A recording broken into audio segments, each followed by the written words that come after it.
And what is up, everybody? And welcome back to another episode of the Designated Players Podcast. We're walking on eggshells here because this one might get nasty. We are back with some top 10, one that has a lot of people to pick from, which means there's probably a lot of people to argue about. Our top 10 tonight or today or wherever you're listening, whatever time it is the top 10 homegrown players in MLS history. Of course, as we do with all of these, we haven't shared our criteria just to spice it up a little bit. So Connor's list and my list may be a bit different. But once again, this is just a list of picking 2 through 10 because we all know number one, Alex Mawil, never should be moved. So, So that's why you busted out the Red Bull scarf. exactly. Well, what are you Got it. rocking? Well, I am rocking. If we're talking MLS homegrowns and MLS academies, I'm rocking the one that does it the best, better than anybody else. Red Bull. FC Dallas. Ew. Half the players on this homegrown list that I was looking at are from Dallas. That's fair. I don't have the scarf. I do have a scarf for this team. However, I figured I should break this one out because I don't break the non-MLS ones out because I don't usually have reference.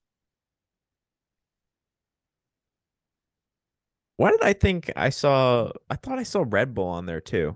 No. Red Bull's back here. Oh, maybe there was But a part of it that looked like the Red Bull scarf. I thought it was like a Bayern/Red Bull scarf, and I was like, oh, that's no. cool. It's probably covering a couple players on your list. So for reference, it was a Bayern Munich scarf. There are actually a couple people who have gone from MLS to Bayern Munich, so it doesn't necessarily give anything away, which is nice. I didn't think about that until I thought about it. So It gives it away. Come on now. yeah, listen, I mean, let's talk first a couple of talk first about a couple honorable mentions. Well, should we talk criteria first before honorable mentions? Yeah, go ahead. All right. So for me, I guess if I were to put like a title for the way I looked at my criteria, it was just like impact to MLS. And that doesn't necessarily mean just like who has the best stats while playing in MLS. I'm talking about like who made jumps to like really big teams in Europe, who was able to command a huge price, who was taking home the best personal awards, great team awards, is getting time in their national team. I looked at the stats a little bit. I went very vague into the stats, did not go super deep into it. So I tried to cover like a broad spectrum of things without going like too deep into something.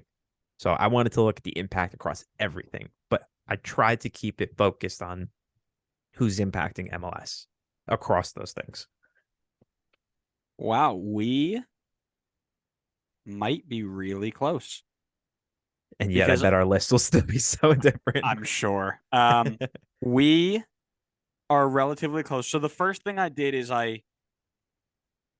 within reason, took out anybody in the league who's still on like a homegrown contract. So John Tolkien's gone, for example, right? Because he's been good, but you can't I mean, it's tough to judge him. Or That's um, probably too early.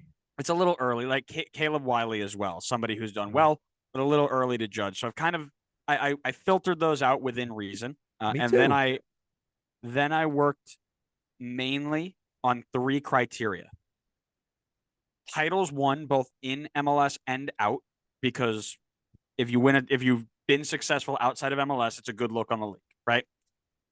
How much money you were sold for? Did you command a big price? And how many international appearances have you made for your country? Are you doing it, home, in what do they call it? For club and nation, Club and right? country. Club and country. Thank you. That's way. It's too late. Leave me alone.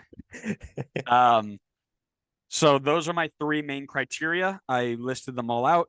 I ranked them, or I gave a ranking based off of where they were, and then we did a quick average, and then I moved players around for no reason whatsoever, and it's definitely not to get certain people in there and certain people out. But yeah, so I think we have a relatively close comparison of who we are thinking of. So do you want to do honorable mentions first? Do you want me to go first? What do you want to do here? I could do honorable mentions first. Go ahead. So I got a bunch of them here. I'll just run through them quickly. But some honorable mentions for me, I have got Andy Nahar, Marky Delgado, Brendan Aronson, Gianluca Busio, Jordy Mihailovic, and Jesus Ferreira.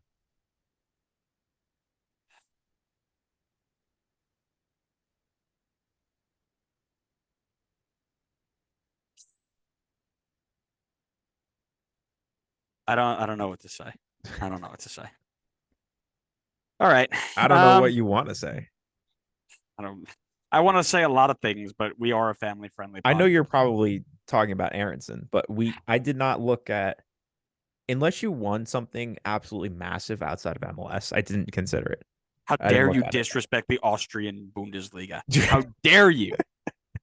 You mean the league where the same team just walks it every single year? I'm sorry. Are we lessening titles won in the German Bundesliga? Is that how we're doing this? Sorry. I didn't really factor that into this much Oh, but you because did when that's I the brought same up. thing. It's the same But thing. You but just you did walk. when I brought. Okay, whatever, Just whatever. be on Bayern. You walk the Bundesliga every year. My honorable mentions include Andy Nahar, Giassi Zardes, Jordan Giassi Morris, didn't make your list. Sorry, I didn't Jor- want to interrupt you. Jordan Morris, and Harry Ship. Harry Okay, Ship. we're gonna Harry have crazy Harry Ship. different. Harry Ship. While not like super high on the statistics, um, one of the first homegrowns I remember coming up as a homegrown and being like, "Oh, this dude's like this is what the homegrown path is supposed to be like." So big shout out him. Yeah, That's crazy. This is gonna be wild. this is We're gonna be a bad way one. off with each other. I've got a couple that are really How really did how close. did how did Harry Ship get honorable mention? I just I he's just won said one it. MLS Cup. He's never played for the national team. Never got to move abroad. I just His I just stats are said kind why. of mid. I just said why.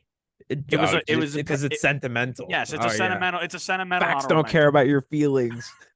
Don't make me come over there and beat up you and Connor too. All right, that's all I'm saying is I can come over there and hurt you. This is gonna be fun. This Yeah, is gonna be you're gonna be raging. Harry Ship was my sentimental pick. And if we're gonna throw sentimental picks in there, Alex Mouille, my guy. You're going to be raging this episode. I can't wait. All right, kick us This off. is Go fun. ahead. All right, I'll kick us off then. At 10, I've gone for Jorge Villafana. He started with Chivas as a homegrown, played about 16,000 minutes in MLS, spent a lot of time here, made a really big impact on the league itself. He was a very good attacking fullback, 10 goals and 21 assists as a fullback. Phenomenal output. He did get a brief stint, a brief move outside of MLS, which helped a little bit. I think it ended up being about 920,000 euros, I believe, according to Transfer Market. So just shy of a million. No personal awards. I didn't consider like youth international stuff, by the way. Or if a team won like the Gold Cup, I didn't really consider that either. International competitions, I really only considered if it was something major, like if they won the World Cup. But Jorge Villafana also won MLS Cup and MLS's back tournament, which definitely helped him a little bit in the awards. And then with the national team as well, played about 1,500 minutes, which is a pretty solid output. So his stats in MLS, I think, really bumped him up for me. And then he was able to chip in with a couple of solid areas as well, like awards and national team minutes. And he was able to just sneak in there. But don't hate it. Was that you said he's 21 on my list of 82. So he was close for me. His lack of money sold for in outside of the league hurt him for me in terms of my numbers.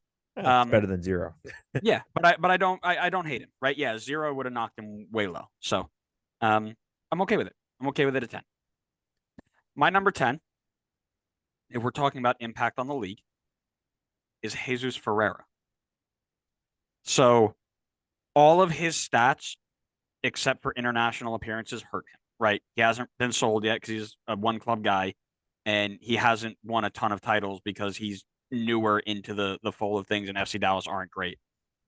But you're talking about his impact on MLS as a whole for the people who aren't the Euro snobs talking about how he can only do it, in MLS has been great. He's the first homegrown player to get a designated player contract. He's got looks overseas. He hasn't made that move yet, but the second he does, he's going to get bumped up the list because of his money move or his money sold for. Um, Again, he gets in there because I think it being the first homegrown. If you talk about the impact of being a homegrown player on MLS, being the first homegrown to go from homegrown to designated player deserves a spot and a mention in the top 10 for me because that is something that you really can't measure based off of the stats that we have laid out. But I feel like it would have been tough for not to get him in here. Yeah. He's definitely blown up in the last couple of seasons. It's just, I'm sure by the time Jesus Ferreira is done, he's gonna be way higher in the top 10 list on this one. But I think a couple more seasons and he'd be a lock in the top 10. But it has still kind of like, as much as he's been so good the last couple of years, it's kind of really just been like the last 2, maybe 3 seasons. Yeah, I'm okay with that. All right, number 9. Go ahead. Do you want to go first on this one? We could switch off. I Or get am the I going odd first every numbers. time? Do I get the odd? I mean, I get the odd numbers. 7, Sure. 5, 3. Okay, that means I'll finish with 1. I'm okay with that. At 9, I've got Chris Richards. You mean the guy that didn't play a single minute in MLS? Don't start with me. I don't need your nonsense. Because if we were limiting that to just minutes played, then we would get Deandre Yedlin and all those guys in there. Their Yeah, impact, why the shouldn't they be impact on considered?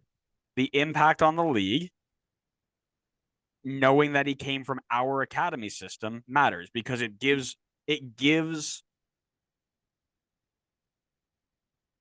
I'm trying to think of the right word. It gives legitimacy to what we're doing. Our clubs can do that. He was a homegrown player. He was sold for money. That shows that the homegrown system works, whether he played a minute or not. Second most titles won with Bayern, and I think somewhere else. Sold for the 9th highest fee of all homegrown players out of the Dallas Academy. And that's why it matters because that money matters. And then 26 on the international appearance scales. He finished with an average of like 12 and a third, which puts him pretty high up there considering the lowest average is 54.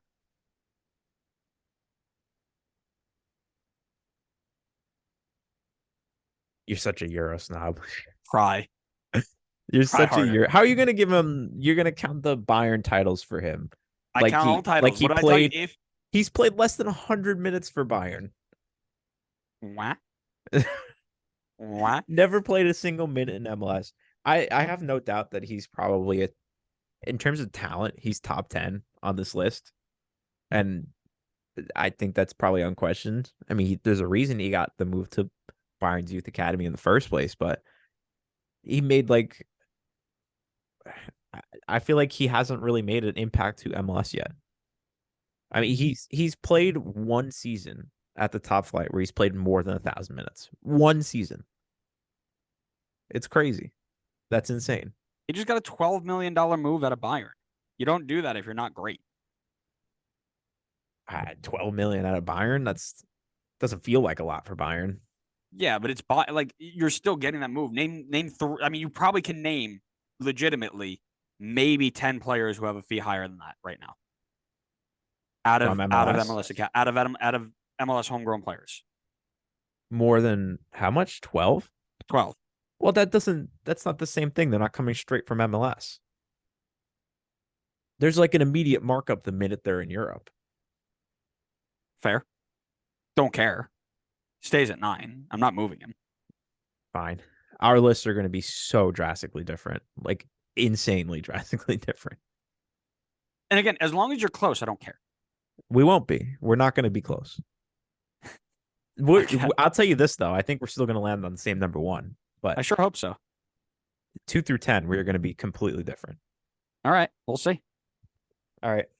At 9 for me, I've got Matt Miazga for RBNY. He's got 5,365 minutes in MLS so far. That includes Red Bull and his current stint with FCC. Very solid defender when he's been here in MLS. Obviously got the jump over to Chelsea. Didn't really play for Chelsea, but to be able to still get that move to the Premier League, especially around the time when Miazga did it, it was definitely not nearly as common as it is now to get European moves, and to move to one of the top teams in the Premier League was a big deal. The fee, according to Transfer Market, was only 4.6 million, a bit lower compared to fees nowadays. But everything was a bit less costly back then. He has one MLS All-Star appearance to his name and 2 supporter shields. And for those of you who may have only just recently been following the USMNT, he used to be an out-and-out starter for the national team. So he's got about 2,000 minutes played for the national team, which really helped to bump him up on my list as well. So really his move overseas and his time in the national team was really the stats that bumped him up my list a lot. Don't hate it. Reserving judgment. I figured he'd be on your list. Your list is just going to be all the people that moved to Europe. No. No, it is. It's 100% just going to be everybody that jumped to Europe. Okay, are you ready? Yeah. Number 8. Well, no, I do number 8. All right, fine. Give me number 8 then. Okay. My number 8, I've gone for Ricardo Pepi. Okay. He has 2,600 minutes in MLS. Not a lot of time spent in MLS. 15 goals, 3 assists during that time. Obviously was putting up fantastic numbers while being super young. Then quickly moved over to Augsburg for 16.4 million euros, which is a massive fee. And that definitely really bumped him up the list. That was a lot of points on my criteria. It really pushed him up. Obviously, his lack of time spent in the league itself pushed him down my list a little bit, because I did want to take into account. I don't want to just disregard the guys that happen to stay here. I don't think they should get punished for staying here. Plus, they lose out on points anyway for not having a transfer. While he was here, he was a one-time MLS All-Star and a one-time MLS Young Player of the Year, so he was able to rack up some points for personal awards, and then has 850 minutes played for the national team. That is only going to grow more, I'm sure, in the future. But that was able to give him a little boost over anybody that didn't have any, but is a bit lower than, like the guys I had just previously talked about, who had about 1,500 or 2,000 minutes. So that landed him just about 8th on my list. All right, couple things. First off, how are you going to tell me that my entire list is just going to be guys who went to Europe, and then the first player out of your mouth as soon as you say that is a guy who went to Europe? Don't give me that. Secondly, just wait for the rest of my list. Secondly, how dare you assume that he's going to get more minutes when our Lord and Savior Jesus Ferreira exists? He breathes air. They could play together. Just like they did in Dallas. We run it back. Have it. I won't have it. I won't have it. We're running it back. FC Dallas national team. Bro, honestly, though, we could do it, couldn't we? It probably would be a decent national team, too. Yeah. I'm pulling another one out of the Dallas Academy here for number 8. Another guy who hasn't moved to Europe yet. You Mr. Accuser over there.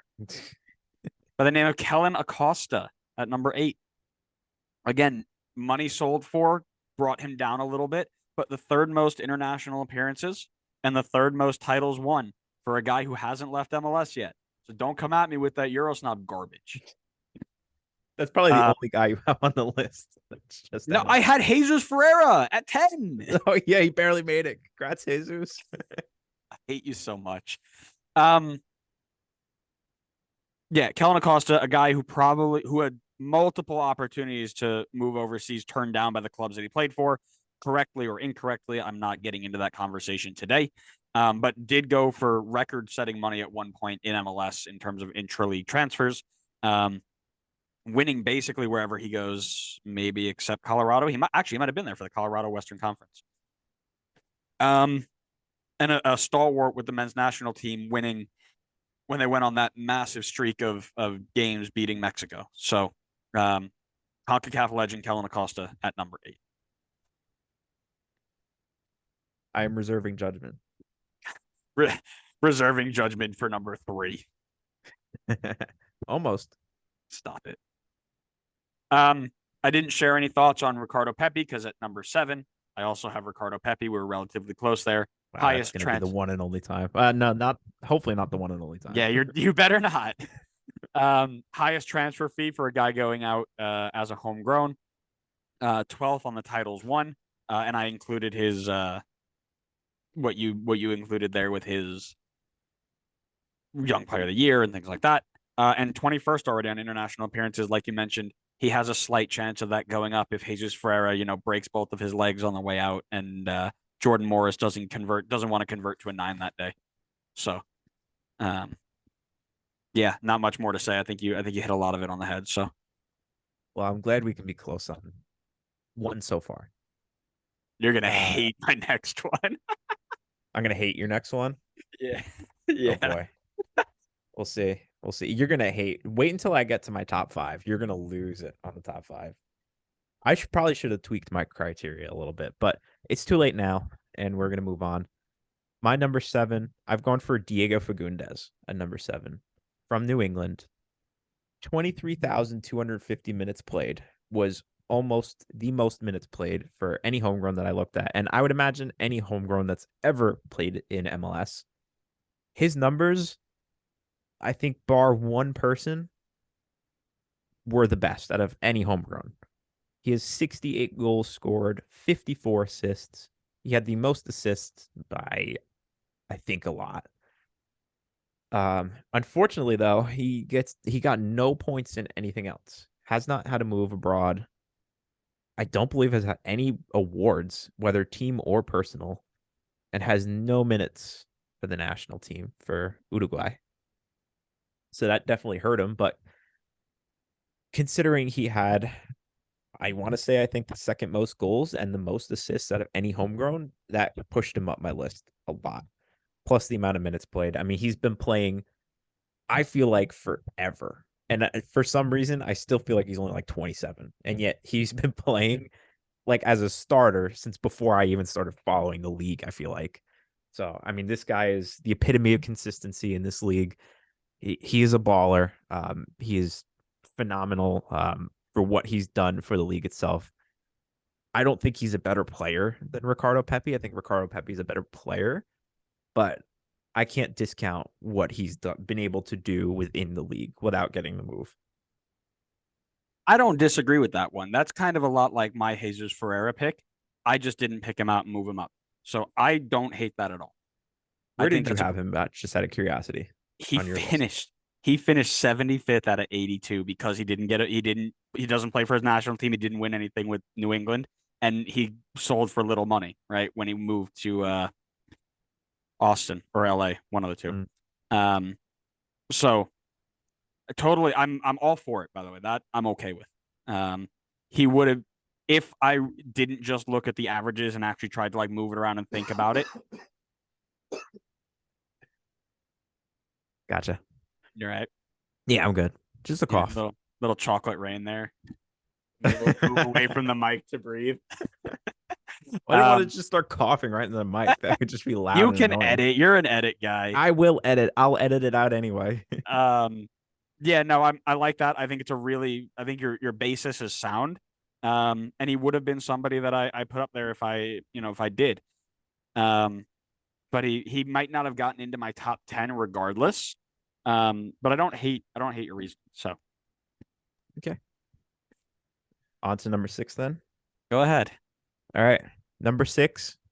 I've got your boy, Tyler Adams, at number 6. Criminal. Listen, I said I was not considering internet like stuff outside of MLS unless it was something massive. Tyler Adams, homegrown for RBNY, of course, as our friend Andrew here can tell you all about. 4,000, about 400 minutes in MLS. Not a lot of time spent here. Obviously, he's a fantastic player, both while he was here and while he's moved. Got to move to Leipzig, which is, a fantastic move. Moving to a major team in Europe. The fee, I imagine there was other things involved in this, but the number itself was 2.63 million euros, and that was kind of low compared to everybody else. I can't really factor in if there's sell on and all that. I'm sure that there was probably some other stuff that went into it, especially when he got sold on the Leeds. And obviously that can change things and move him up my list and whatnot. One of the things, major award wise, I know I said I wasn't really going to consider international stuff, but because Tyler Adams won such a prestigious one as U.S. Soccer Player of the Year, I definitely took that into consideration. He won a supporter shield while he was here and has 2,700 minutes for the national team, which was very helpful in boosting him up. Really, I think the only thing that hurt him on my list was just that he didn't spend much time in MLS itself, which is probably not a fair thing to dock him on. Because all of his points basically came from his move and what he's been able to accomplish outside of MLS.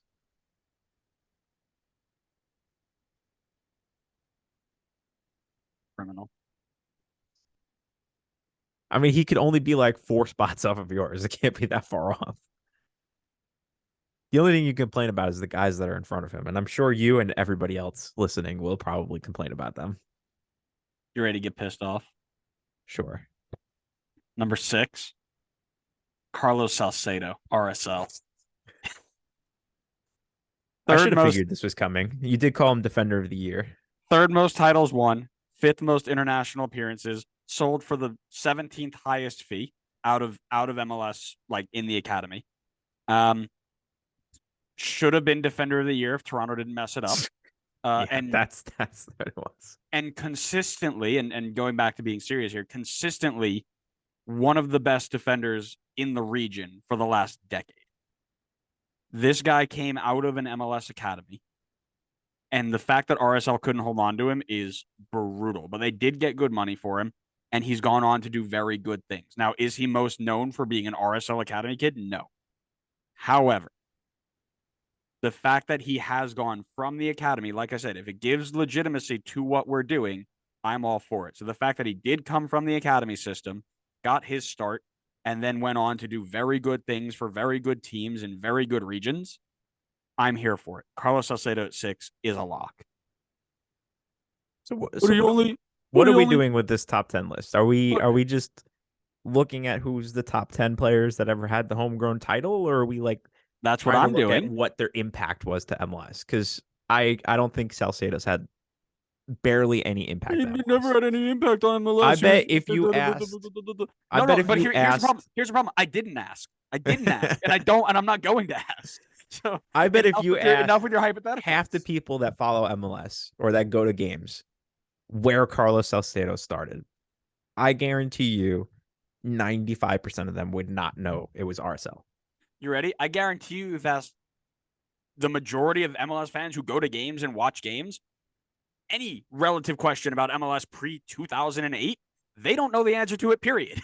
That's not like a wow, what a stat. Like, most still people plays. Don't know about it. Salcedo still plays. It's not like he's from like 2008 MLS and that's it. Because the majority of MLS fans are diehard Liga MX or El Tri fans. But that's what I'm saying. Nobody knows who he has. Like no impact on MLS.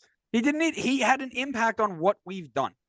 Our homegrown has been good. We are looking at the best. So then we're looking at who are the best homegrowns. That's what I'm looking at. That's what I said. I'm looking at. That's what I'm looking at. So you don't care like what they've done for MLS. We'll get to that bridge when we cross it then, because that can be brought up to delegitimize a bunch of people. This is we should talk beforehand, and like we should actually have the same criteria, because otherwise we're just on completely different spectrums, and there's like, what's the point in us even talking about the top 10 because we're looking at completely different things. Try harder. I'll consider it. If you give me a written proposal with 2 weeks notice, I will consider it. 2 weeks notice. We're lucky if we know what top 10 we're doing the day before. That's facts. We'll talk about it next time. Here's what you'll do. Next time we have a top 10, I want you to propose criteria when you propose the top 10 idea. And I will approve, deny, or kick you off of the pod, depending What on are you, how my bad. boss? I don't Yeah, need to I propose am. I'm in anything. charge. Yeah. All right, are we at 5? Oh boy. Yeah, let's go. Top 5. You're gonna have a field day with this one. Number 5, Deandre Yedlin. I don't think it's too bad of a pick. 7th most titles won. Sold for the 16th highest amount back in, oh gosh, when Like did he get sold? 2014. 2014. Yeah. So Yeah. if you were to convert that over, it's a good fee today. And he's got the most international appearances of any homegrown on the list, American or otherwise. The guy has come out of an MLS academy, made it in Europe, bounced around Europe, then came home, was great in the national team, still does relatively well in the national team to the chagrin of damn near everybody who watches the team. But he's done the job and he's done very well. So Deandre Yedlin at 5, I think, is a good spot. I am going to reserve judgment. Oh no. Before I read off anybody in my top 5 other than number 1, I'm just going to remind those that are listening what my criteria is here. Nobody Before I asked. have Don't before I care. have every Euro snob blowing up my DMs, because I know tons of people listen to this episode and they absolutely love them. I'm looking at what their impact was to the league. So if they went overseas, unless they did something immense while they were overseas, I'm really not factoring that in. So if someone makes a move, I will factor in the move itself. But if they make another move and then they do something like win the Austrian Bundesliga, I don't care because it's not going to do anything for MLS. With that being said, number 5, I have Jordan Morris. 12,327 minutes played, was about middle of the pack in terms of minutes. I imagine Jordan's probably got many more minutes as long as he can stay healthy.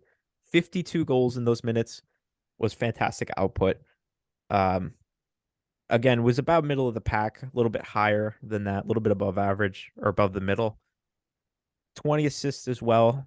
So very good output, 72 goal contributions so far. The awards were off the chart, and I think that's really what pushed him up my list. He is MLS Rookie of the Year, MLS Comeback Player of the Year. He was a one-time MLS Best 11 and a two-time MLS All-Star. And just, I tried to rate each award, give them a certain amount of points. So like MLS All-Star doesn't have a lot of weight, but something like MLS Rookie of the Year does have a lot of weight. So when I mention MLS All-Star, I'm not saying that that's like on the same level of Rookie of the Year.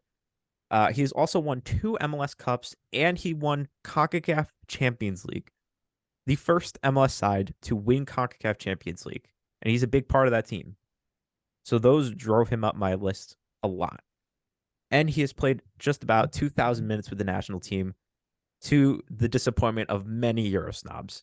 And I love it. Every single minute of that 1,970 and every single Euro snob tier, I drink it in. So with all that being said, I think he's had a massive impact on the league, hence why he was all the way up at 5 for me. He was at 17 for me, so he's not far off.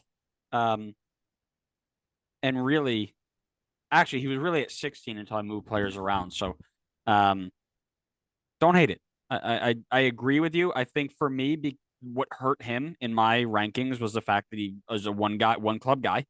And again, if I had taken just a little bit more time to analyze it, he probably would have gotten closer to the top 10, maybe snuck in it at 10, right? Maybe Chris Richards drops, I maybe bet you about it. if Jordan Morris moved today to like a championship side for 5 million, I bet he would jump into your top 10. Oh, I bet you if there was a loan fee associated with his move to Swansea, he jumps. But because there wasn't, it was a 0. Now, again, had I done a little bit more time, and this is the only thing I regret about my list, other than that, it's perfect. Had I taken a little bit more time to analyze why players were ranked where they were instead of just taking it and going, um, there would have been more movement. However, I analyzed 82 players, and I originally started with 400 and something. So cut me some slack, man. I've got a day job, you know. Don't hate it. Don't hate it at all. So All right. All right. go on over So to we're at 4. we're at 4. Yeah. All right. At 4 for me, I've got Kellen Acosta. So you Okay. spoke about him a bit recently. I don't have too much to add. 19,000 minutes, very high on the list compared to other homegrowns. His output has been phenomenal, especially for the position that he plays. 18 goals, 19 assists. That bumped him up my list a lot as well. And he's won a lot when he's been here. Not anything personal awards wise, but he has an MLS Cup. He has 2 supporter shields, and he has a US Open Cup. A phenomenal output that boosted him up a lot.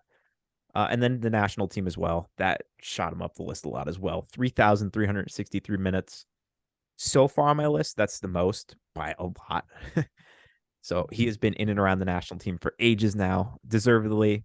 He's been like a Swiss Army knife. He plays everywhere. On this podcast, we love nothing more than left back Kellen Acosta. El Goat.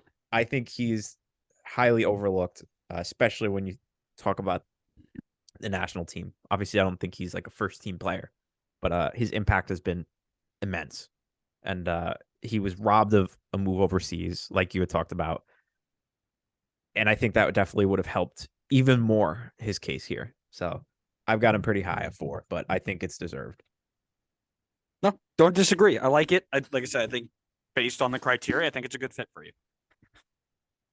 Number 4 for me, and I think he'd be here if you were looking at our criteria equally and not with MLS colored glasses, you American snob.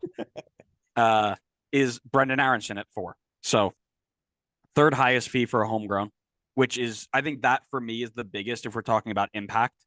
I think the money sold shows a really, really important trend in what we're doing here and who we're making, but also the impact once you leave. So sold for big money, 5 titles won in the very prestigious Austrian Bundesliga. International appearances, he's already at 12th, and that's going to climb higher. But again, the impact of when he plays, he came from Philly, right? You did mention something that has a little bit of weight where it's like, oh, if Chris Richards made a move from Bayern to Palace people aren't thinking about, oh, he's a Dallas Academy kid. They're thinking he's a Bayern guy. Totally fair. Brendan Aronson, even though he has moved from where he went from Philly to Salzburg to Leeds to Union Berlin, right? Everybody who watches Brendan Aronson knows where he came from, like because he was as good as he was at Philly. At least maybe that's me looking at it with MLS tinted glasses. But to me, when I look at Brendan Aronson, I see the kid who torched Red Bull in the MLS Cup playoffs, right? That to me is an impactful homegrown player. So I think 4 is a good spot for him for me. That's totally fair. Yay! I think if I were to do this again, I might try to maybe weigh it a little bit better in terms of like the MLS stats part of it, because I think that's kind of what's killing a lot of these guys for me. So like Brendan got a ton of points for the move, like you had said. Like the fee itself was massive, and that got him like a ton of points in my criteria, plus like the amount that he's in the national team. But I think I just maybe put too much emphasis on looking at what they were able to accomplish in the league, because he was only here. He was here for a short amount of time. It was only 3,600 minutes, and then he was gone. But the way you described it was like perfect. It's like, he was Philly because he was here. He made a name. I think he made a name for himself in MLS before getting the move. Same thing with like Pepe. Pepe made a name for himself in MLS before he made the move. But Chris Richards never played a single minute. So probably half the people that were following the league had no idea who he even was or where he started because he made no impact while he was here in the league. So I think that's a really fair, like a really good way to look at it. And yeah, I mean, definitely, I wish I moved him up more now. He sold me on I that. stopped listening after you said I was perfect. So Oh, okay. That tracks. all right. I believe we're on to 3 now, are we? Yes. At number 3, Matt Miazga. And here's why. For all the stats that we took, the reason Jesus Ferreira got in first DP homegrown, right? Matt Miazga was the guy to set the trend. He was the first one I think we all can remember homegrown to big European team. Granted, it ruined his career because Chelsea is where players go to die. However, I think it was like the highest fee for a long time for a center back out of MLS. Good impact when he was here. Went over, did very well in other areas, right? When he was playing for other teams, and he did it playing in a different country every year. I mean, it was insanity. And then he came back and is on his way, likely to being a part of maybe not the men's national first team, but getting back into that picture again. So sixth most titles won, 10th highest fee sold, and 13th international appearance. So he's kind of been really, really decent in all of them. And I know you had him a little bit lower, but for me, what brought him that much higher, because I think originally he was right around 5, 6, 7, which I think is right around where you had him. Mm-hmm. But that, like being the trendsetter, being the first one to do it and do it, I don't know if I want to say successfully because I don't think it was super successful personally, but to do it and then watch the dominoes fall, I think that's a really impressive part. So that's big for me. Yeah, I wish I could have like maybe adjusted the fee a bit because exactly to the point you made, and it's the same thing with Deandre Yedlin as well. The fee was just so long ago that the price just isn't fair to compare it to the prices nowadays. You know, you see Pepe move for like 16 million. And I think even if you adjusted it, Pepe's still probably like way ahead of the fee that was paid for Miazga. And I think some of that is definitely to do with the fact that defenders just don't command the same fees as strikers. But 4.6 million at the time, and to move, like I know you, yeah, we obviously love to like make fun of Chelsea a lot on here, especially because I'm a Chelsea fan. But to make the move to a club like Chelsea at the time that Miazga did it was just massive. Like it just didn't really happen at that time. So I totally get that. 100%. That's totally valid to bump him up there. Honestly, I would almost do it. I would do it as well. All Honestly, I mean, right. I've convinced him. I'm not going to. I'm going to leave my list how it is, but I think that's totally valid. And sorry, I don't want to ramble too much. I'm sure you love to ramble about Matt Miazga though, but I love the fact that he came back to MLS and immediately was just balling out again. Like he's been so good for FCC. I think the thing that I love most about it is that we called it, right? We did a whole episode on if Matt Miazga gets back, the whole goal was to be ready for the 26 cycle, to be in the Copa America, to be in the Gold Cup, to be in that group, and he's done it. Do we know ball? This is what more guys should do. This is I know we were talking about this when we were talking about the summer transfer window for MLS. Mm-hmm. Guys like Hoppy and Gioacchini, like making, although I don't know if Gioacchini started in MLS, but making that move to MLS when maybe you're kind of getting stuck in Europe is huge. Like it's just like you can take a big step forward again and get your confidence up, get back into the mix in the national team, even if it's not with the first team. Like I would not be surprised at all to see Gioacchini getting some reps in with like maybe a B team in the national team now because he's been balling out for St. Louis. MLS is not a place where international careers die anymore. It used to be. I think we all can understand that and agree with that. And pretending it wasn't is ignorant. The world champions who just won the World Cup 6 months ago just had 3 MLS players in their team for their World Cup qualifiers. This wasn't a friendly, a January camp. These were World Cup qualifiers that they had MLS players in. Every nationality is bringing in tons and tons and tons of international players. It's not silly. It's not smart. It is silly to try and ignore that because Europe. But that's just me. We won't go on that tangent. We do have to talk about 2 more players, and hopefully, we only have to talk about one more disagreement. Yeah, I still have to give my number three. So I will That's quickly right, go you through do. my number three. It'll be fast because at three, I've got DeAndre Yedlin, not too Okay. far off of where you had him. Yeah, pretty close.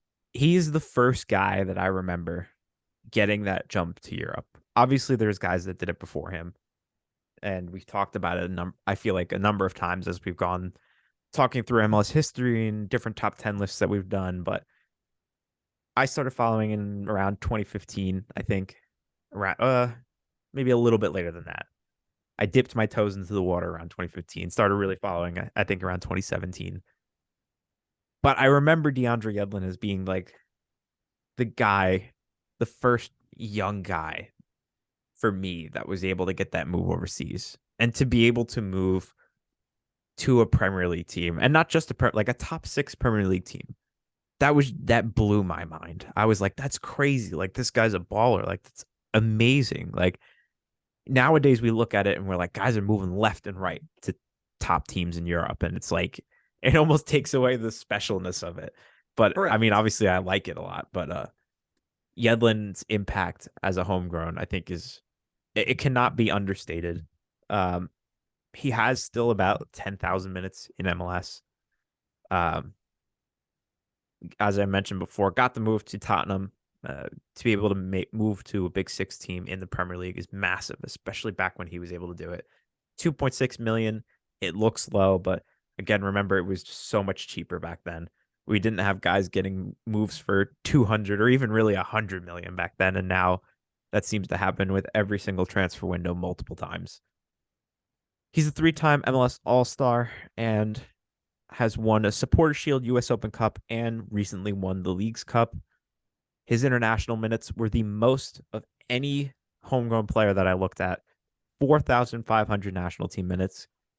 And we could sit here and argue all day if you'd like about whether or not those are justified minutes, but the man has been a staple in the national team for years.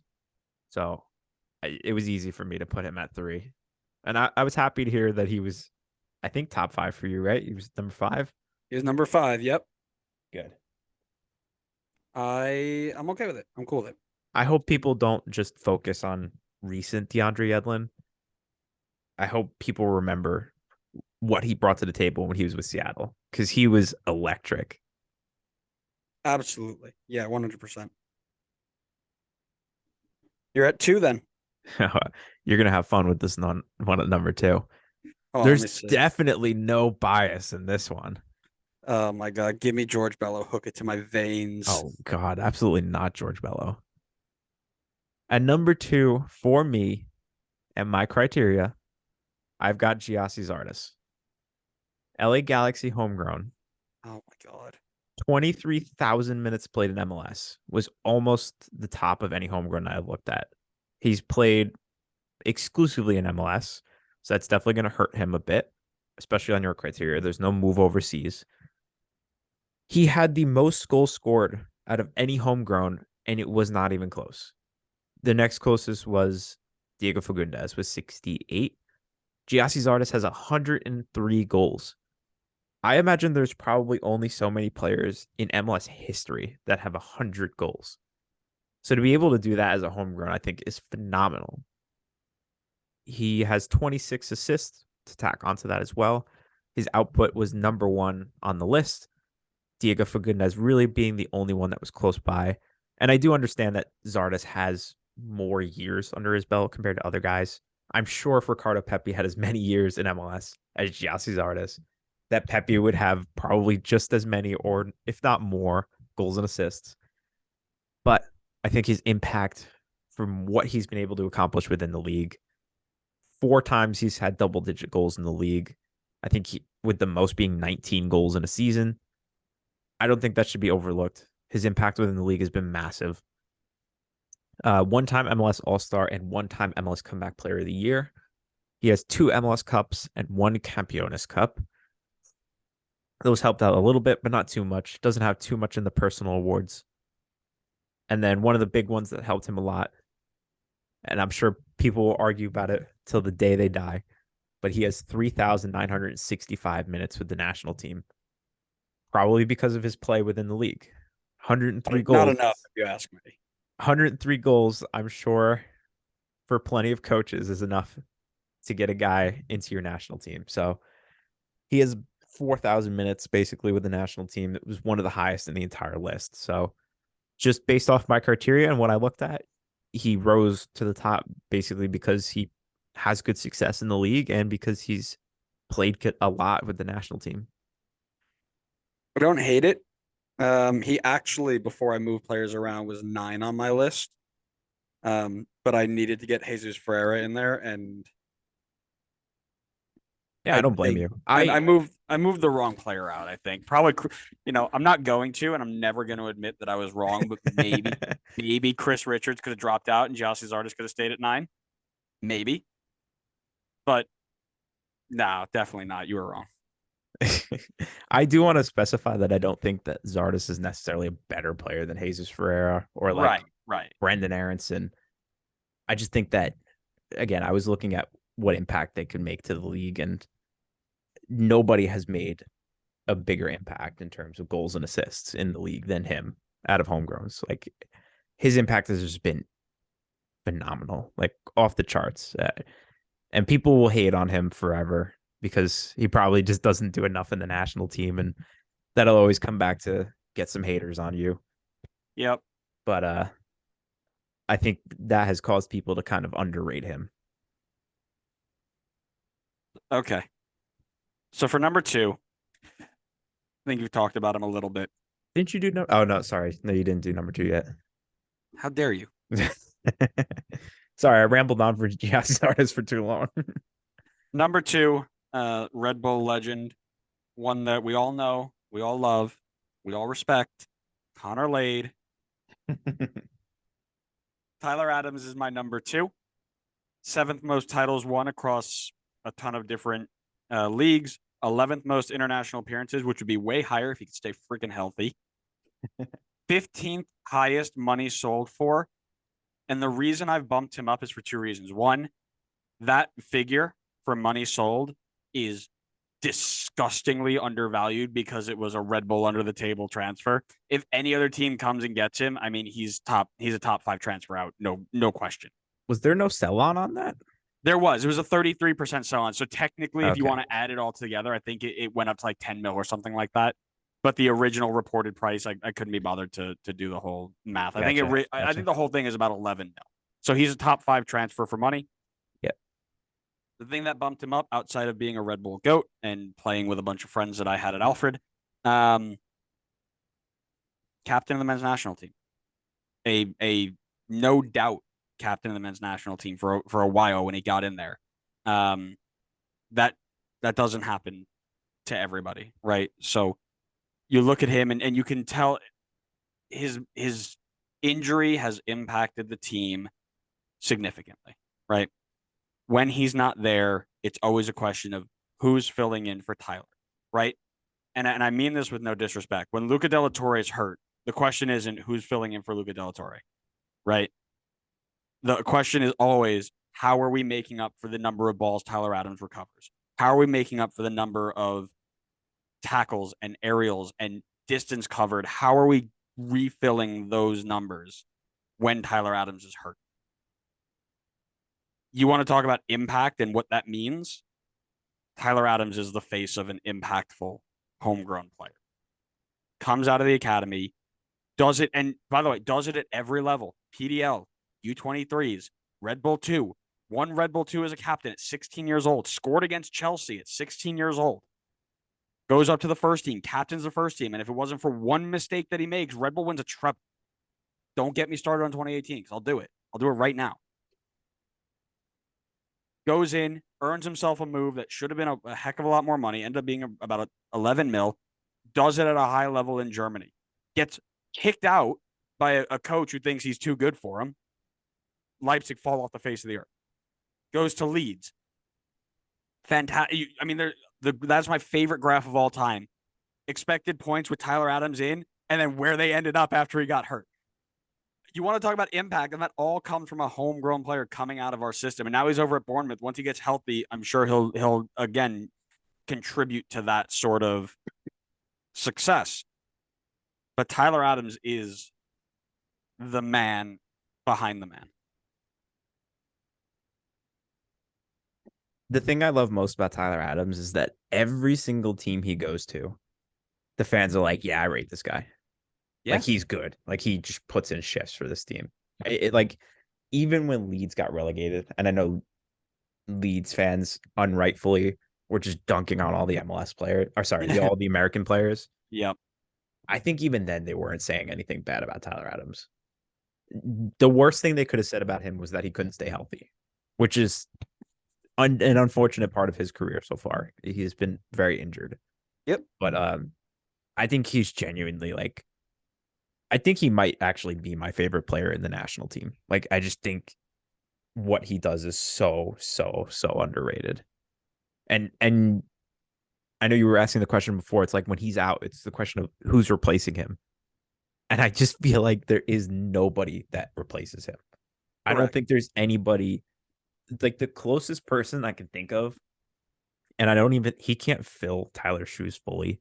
But the only person I can think of that can kind of play the similar style is like James Sands. But again, he's not filling the shoes of Tyler Adams. Like his impact when he's out is just massive. Yeah. No, I think that's a really good point that I made. I'm glad you agreed with that because I'm agreeing with you too much. Your ego is I don't think you're fitting on the screen fully right now. well, here's the problem. You're agreeing with me about Red Bull themed players. Yeah, That's that's your true. issue. Too much Like Matt if you Miazga. agree with me on like Ricardo Pepi, which you did, I was like, yeah, whatever. Me saying Tyler Adams a goat, you being like, yeah, man, you're right. I'm like, yeah, I'm right.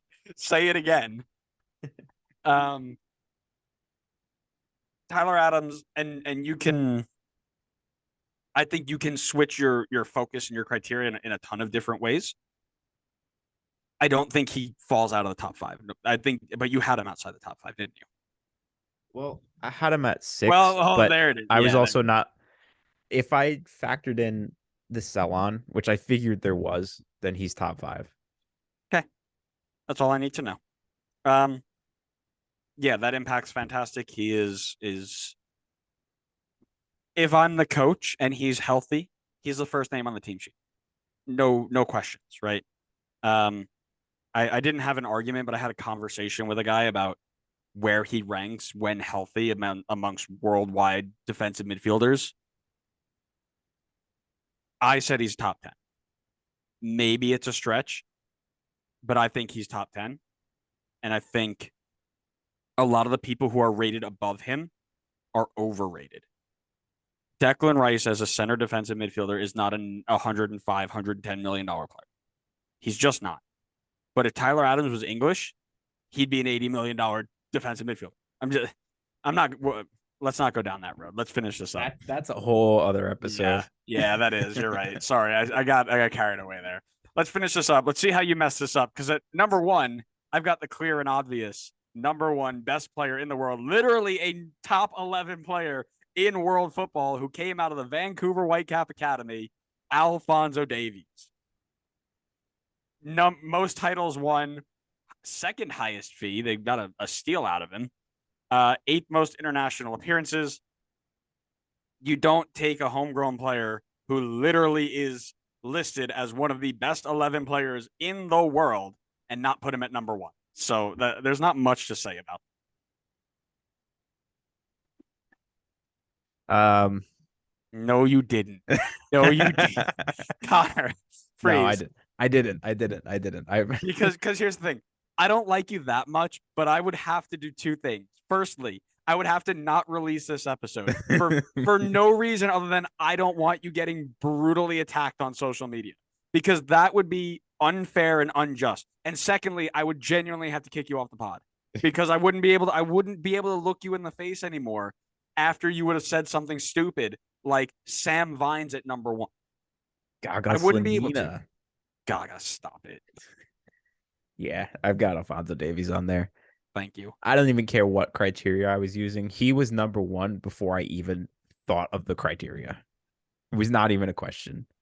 I mean, the fact that, and I know you mentioned this already, the fact that he was a World 11 UEFA Team of the Year. Name for me another player that started in MLS that has been remotely close to getting that title. There is nobody. Nobody. He's incomparable. He's far and away the best player to have come through or started in MLS, homegrown or not. And it's a testament to the fact that he's worth 80 million on transfer market right now. Like that's insane. That's probably I mean, I'm just going to say something without even backing it up, but that's probably like the highest rated fullback in the entire world. And he started in MLS. Like that's insane. And I think it helps too that he hasn't moved from Bayern. So when you think about, okay, where did he come from before Bayern? There's only one place he came from before Bayern. That's MLS, baby. MLS makes, the world takes. That's right. And if we look here really quick on his market value, in terms of left backs, yes, he is number one in the world. In the year 2000, people born in the year 2000, he's only number five. There are five players born in his year that are above him. Can you guess who they are? It's probably just a bunch of striker bias. I don't No, even actually, know it's who's not. I don't even know who's born in the year 2000. Take a guess. Take a couple guesses. 22 years old. 23. I don't think Holland's that old. I think Holland's a little older. Is Enzo Fernandez a 2000 child? No, Yeah. I like the way you said that. uh, You ready? yeah. Number Wait, five. Can you tell me the team? I could probably guess it if it's a team. Sure. Here, let's do seven. Seven, the team, Lille. Jonathan David? Jonathan David, 60 million. Really? Yep. I mean, Number six. he's a baller. Number six, Alfonso Davies. Number five, Juventus. Man, I mean, I rate Weston McKennie pretty high too, but I wasn't expecting top five. Dusan Vlahovic. uh, Number four, Real Madrid. Vinny or Rodrigo? Chouameni. Chouameni. Number three, Man City. Foden. Phil Foden. Number two, Real Madrid. Is this one Vinny or Rodrigo? That's Vinny. Okay. And number one, Man City. Holland? Erling Haaland. Yeah. I see. It was 22. Yeah. So that's kind of crazy. I might be biased, but I think he's a little bit better than Chouameni, but I mean, listen, we don't make the rankings. Some people who he's probably better than Foden too, if we're being honest. Yeah, I mean that's the English bias there. Wait, English bias? That doesn't exist. Don't tell me that. I think probably Holland is pretty valid to be ahead of him, but there are and Vinny. All right, there are five players ahead of him in the Bundesliga, and they all play on the same team except for one. So they're all Bayern. They're all Bayern. It's Kimmich, De Ligt, Florian Wirtz, who's a 20-year-old rated at 85 million. That's the Kai Havertz regen. Yeah. And then Harry Kane at 30 years old and 90 million. Who? You mean Harry Payne? Harry Payne. And then Jamal Musiala, 20 mil, 110 mil at 20 years old. Yeah. Listen to the list of people that played for Chelsea that we let go of. Fonzie's the man. I'm glad you didn't mess it up because I'm really happy. Even I couldn't mess that up. Come on now. I'm really happy to continue the podcast with you. Otherwise, we would have had some trouble. Honestly, at the end of the day, we weren't that far off with each other. We just kind of flipped a couple names around. Yeah, even with the how do you say the different criteria, right? We were still on top of it and did an all right job with it. So we go again. Do we even need to talk about it next time? I don't think so. I think we just go in and yeah, but you make me nervous every time. That's the point. The whole point is nerves, baby. How the whole point is to just give me anxiety. Yeah, I deal with it enough myself. I got to pass it on, We hope everybody enjoyed that episode. We definitely did. Love top 10s. Definitely want to get more of these going. We're going to try our best to keep on schedule. I know it gets a little bit crazy, but we'll try our best. Make sure you're following us wherever you get your podcast so you know when the next episode goes live. We haven't picked another top 10 yet, but we haven't. No. We have a couple of good ideas. We have a lot of great ideas. Yeah, we got some fun ones coming up. I think if I had to pick one like right now, I love the homegrown idea. I think homegrowns were great. And then Connor, you had an idea as well, didn't you? Did I?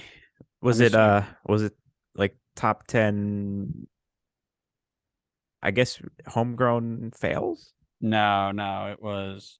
Or was it top 10 DG pod dumbest moments? No, top 10 22 under 22 flips. Oh, yeah. Wait, well, we don't have to do this necessarily. Well, I guess maybe if we Do we want to do flops or do we want to do successes? I mean, we could do Oh, both. what? Oh, is flips not? Oh, Was it flips was supposed supposed to to be say flops? flops. Yeah. Okay, we can do that. We can do either or. We can do. So let's see. 2222 comes out pretty soon, so we can post that and talk about who the flops were, who the best ones were. We'll see. But that'll probably be our next top 10. I like that. We can start prepping for that early. Um, Make sure you're following us on social media so you know when we are posting clips and stuff. You can interact with us on Facebook, Twitter, Instagram, YouTube, and TikTok. Just go search Designated Players Podcast. We'll be there. Other than that, Connor, you wanna sign off by saying anything cool? Big ups, Alfonso Davies. Come on the podcast and defend your number one title. He doesn't need much defending. Well, he is a defender. All he needs to do is say look it up, and he's done. Standings. Yeah. Thanks so much, everyone, for listening. I hope you enjoyed it, and we'll see you next time on the next episode of the Designated Players Podcast. See ya.